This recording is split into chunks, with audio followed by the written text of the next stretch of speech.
Hi, this is Sebastian for the Metal Gods Meltdown, and today I am joined by Andy Gillion. It's great to be chatting to you today. I want to congratulate you on your amazing new album, which you released a short while. How pleased are you with feedback so far? It's been great. It's been amazing feedback. Yeah, I couldn't have hoped for better feedback, really, to be honest with you. So I'm pretty happy with how everything turned out. Yeah.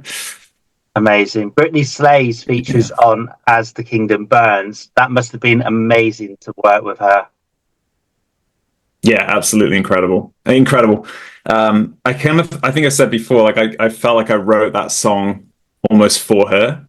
Mm-hmm. Not in a not in some kind of like love song way, but just the hearing her voice in my mind as I wrote the music, because it kind of, for some reason, it brought out like the power metal within me that I didn't know I had, I guess. So it was super awesome to work with Britney. She's just obviously one of the best vocalists around. So blown away by what she can do. Absolutely. Are there plans to do more work with her in the future? There's no plans, but I mean, I would always be open to that, of course. And we worked really well together, so who knows? I'm definitely keeping my options open there. Cool. Do you keep up with like some of the British scene and some of the new bands that are coming out? Oh well, yeah, you'll have to try me on the new scene. I mean, I think Silosis is probably my favorite British metal band at the moment. In terms of like new bands coming onto the scene in Britain, I don't know. I've been away for like 7 years. I live in Australia now, so like, it's probably been all sorts going on. But growing up in England and playing in that scene, my previous band, in fact, probably two previous bands from where I am now, it was I was touring with the likes of Silosis, so it was, well, I mean, we're at least hooking up at certain shows and playing together. And there were some amazing bands when I was like 16, 17, 18 growing up. Yeah. And the reason I mention it is because you've got someone like Britney Slayes featuring. There's a band called Macari. They're from Birmingham. Oh yeah. The lead singer, she's actually Dutch. They're amazing. They're sort of death metal, and worth checking out. I shall. Yeah, absolutely. Send me a link after this. I will. I'll check them out for sure. I will do, definitely. All right, man. So, New Path is my favourite on the album. Which is yours today, and why? It's a tough one. It's a really tough one. I think it's impossible to say. It's impossible to pick one from the album, but because you love them for all different reasons, and I think you're trying to say something different with every song, musically and lyrically. So I would probably say, I think at the time of writing the album, Prophecy, the first track, was my favorite. I felt like that was the strongest representation of like my Melodeath sound that I wanted to put across. Which is probably why it's track one as well, because I wanted to kick things off with a bang. But honestly, I can't. There are moments on every song that make me love every song. A New Path has a really special place in my heart. I think that sort of section, that sort of crescendo towards the end of the song is such a meaningful part. So I can just sort of, I can appreciate why that's maybe your favorite too. So that's awesome. You've definitely picked up an Australian accent. It's getting there, isn't it? No, it's not. It is a little bit, man. How dare you? How dare you? I think so. Yeah, some of my friends are from the UK. When I haven't spoken to them in a couple of years, they're like, "Oh, you sound." But I've moved from Yorkshire to Bristol, and my parents are one of my parents is from Wales, and now I've moved to Australia. So it's just a combination of lots. Yeah. I'm the same, man. Place, yeah. I've moved from Devon up to Newcastle, and I'm all over the place. My accent goes mad. All right. Okay, so I love the album. Crazy. I love the album artwork. I don't have it framed yet. I'm framing the vinyl to go. I'm going to redo this whole room. Right. So I'm definitely going to frame the vinyl and stick that on the wall somewhere. But I haven't really. I only moved into this house, I think it was about Christmas, last year. So haven't had time to really make this a studio yet. So it's sort of set up very just haphazardly, really. Yeah. Well, this is my man cave, and like Some people are like, Yeah. but yeah, You've had a bit more time to decorate than I have, so I'll get there eventually. I threw the backdrop up that you mentioned behind me from the Prophecy music video, yeah, and I thought I'll keep that and I'll stick that up behind me for videos and interviews and stuff. So yeah, it's pretty cool. brilliant. So, are there plans to take the release out on the road? Yeah, it's a big question. A lot of people have asked me that, and it's kind of, yeah, I mean, I would love to play it live. It just has to be, the right timing with things, and there has to be enough. There has to be enough of a budget really to have a band. I don't just want to stand there with an iPod playing the backing tracks. So that's something to consider. And obviously, touring is really expensive. Yeah. So to be honest with you, it's not my first priority. The first priority was just get the album out and enjoy that process. And then if good offers come up, where I can get my friends together to help me to perform it, then yeah, obviously it's going to be a bigger task this time because I'm doing vocals and guitar. So I've got my work cut out for me. Let's just say that. How daunting was it, like when you first decided to do the vocals and that for you to do? Because obviously that's not what you sort of are known for. Was it sort of Yeah, to do that? yeah, it was super daunting, but I think it was kind of also I relished a challenge and I really enjoyed almost learning an instrument from scratch, which is the voice, and being able to become an amateur again at an instrument was really cool because I'm used to playing at a sort of high level guitar, but then I'm like, well, let's go straight back. Let's humble myself completely to nothing, start from scratch, see if I can do it. And also, it was kind of just a necessity because I wanted to put out another album like this. Yeah. And I'm doing the solo stuff now, so I'm like, well, imagine what I could achieve if I could actually do the vocals as well. Initially, it was just going to be guest vocals on everything.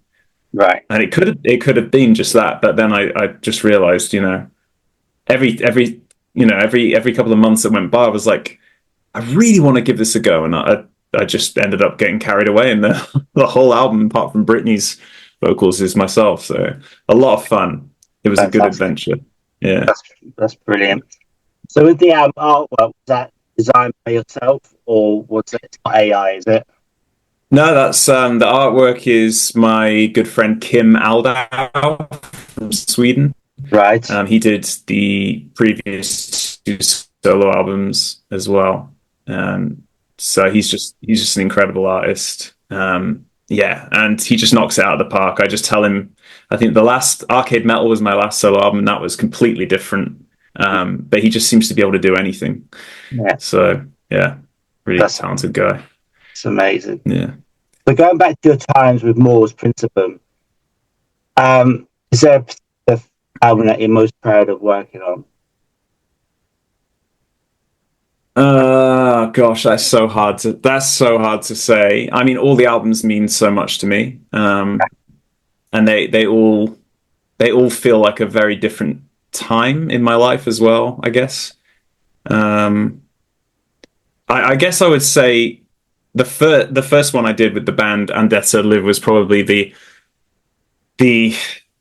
big moment where it was like, is this going to work or not? Because the other guitarist had left, there was no songwriter anymore, and there was a lot of pressure to keep the same sound as before, or at least a similar sound to what the band had before, because that's what all the fans wanted to, it's what everyone was expecting. So I guess the success of that, for me, forget about how many albums we sold.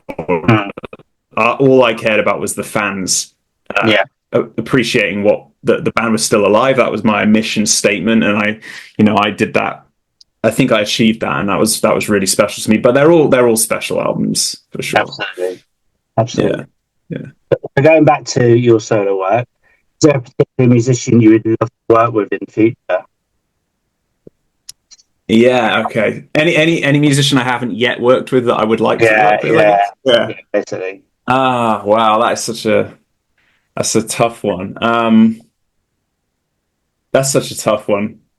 I mean, one of my earlier inspirations on guitar was Vintage Moore. Right. Yeah. Danny Moore is a huge inspiration. So if I got to work with him, that would be incredible. I'd love to work with someone like Howard Jones, Really? vocals maybe. Yeah. But I don't know. I don't know. I think it has to suit what I'm working on as well, though. Yeah. You know, I wouldn't. I would try to connect with someone specifically for. And also Josh from Stylosis, obviously, would be awesome to collaborate with him too on something. But it has to work. It has to fit. You know. Yeah. I feel like it has to actually make sense and not just be like, I like this person, so I'm just going to wedge them in somewhere that doesn't have any, you know. Yeah. Like I don't know, like like my favorite triangle player. I'm just going to put them on one of the songs. It just probably wouldn't make much sense. Right. All right. And I understand, like in the past, you've written a book about the Second World War. Is there plans to do any more writing? Yeah, it's weird. Like, someone else mentioned that in another interview I did, and I was shocked that people even knew about that. But it's really cool. Yeah, I mean, I wrote Wikipedia. Yeah, Wikipedia. That's probably. I need to check out my Wikipedia now. Yes, I wrote that because I was doing an office job. I was doing a 9 to 5 job I hated, and all I did was I just sat there and wrote a book. I decided, well, I'll just write a novel because I can't stomach this. So the great thing about that was it looks like you're actually working on something because you're in WordPad or whatever. So I'm just thrashing away at the keyboard. People think I'm typing emails or whatever, and I just spent a year and I wrote a book. It's crazy. It's crazy. I just got away with it. Yeah. So if you're watching, my old manager, I'm sorry about that. But yeah, I am actually writing. I am writing again. I like to write. You know, with my, you know, I like to write with words as well as with music. So I'm currently writing almost sort of a autobiographical, half autobiographical thing. Half of it's just getting the trauma out, I think, and just talking about. It's kind of like journaling in a way. I don't know if I'd ever release that, to be honest, but maybe. Yeah. You have so much expertise in music. Is there an instrument you wish you had learned or still want to learn to play? Oh gosh, I mean, if I could play any instrument, I think the violin. My girlfriend or the neighbors through that process, because you're really bad at violin until you're suddenly really good, I think. I think violin has to be. It's probably the hardest instrument, I would say, to learn. So, but I do wish I could play violin. I think that would be really cool. Okay. I wonder how long it would take me to learn. I don't know. I don't think I've got enough time. I don't think I'll ever do it. All right. So next question. If you were stuck in quarantine for a week, which 2 albums would you take with you? Oh my God. That is difficult. That is so hard. I'd probably take S&M by Metallica. Right. It's big, it's a double disc, it's got nostalgia there. Yeah. And it's probably one of my favorite, albums ever. Right. And gosh, what else would I take? This is so hard. I don't know what to. I would probably take Ghost Reveries by Opeth. Brilliant. Right, yeah. And so then the next one's even more difficult. If there was a made-up song about yourself, what would it be called? Like a made-up. The title of a song about me, it'd probably be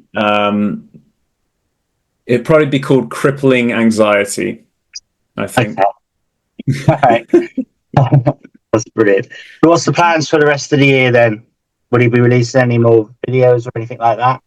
Do you know, I'm in a weird spot where I've been working so hard and suddenly everything kind of has died off finally, and I can just decide what to do. So I'm looking into trying to take on more video games, do more soundtracks for video games. Right. Okay. Something I really want to do more of. I did a couple of games, in the last few years, but I haven't really had time.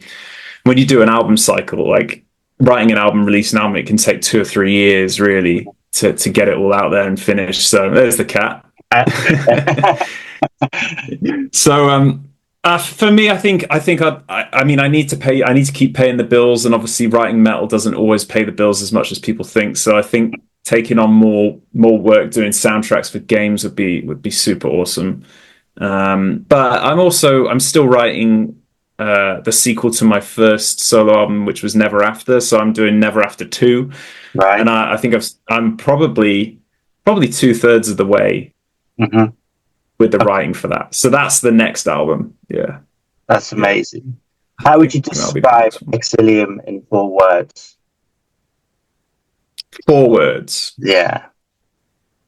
Oh my God. Okay. I would say epic, energetic, mournful, and hopeful. Love it. Yeah. That's fantastic. Yeah. All right. I want to thank you so much for your time. Do you have any final words for your fans, our viewers, and listeners? Well, thanks so much for your time, and thanks for anyone who was watching this. And I really appreciate any support I get selling the music. I'm selling everything myself on my website, andygillion.com, and it's a struggle as an independent artist, but it's really fulfilling. So thanks for anyone who's listening, and if you want to also support me, you can on Patreon as well. I'm on there. Otherwise, just thanks to anyone listening. I really, really appreciate it.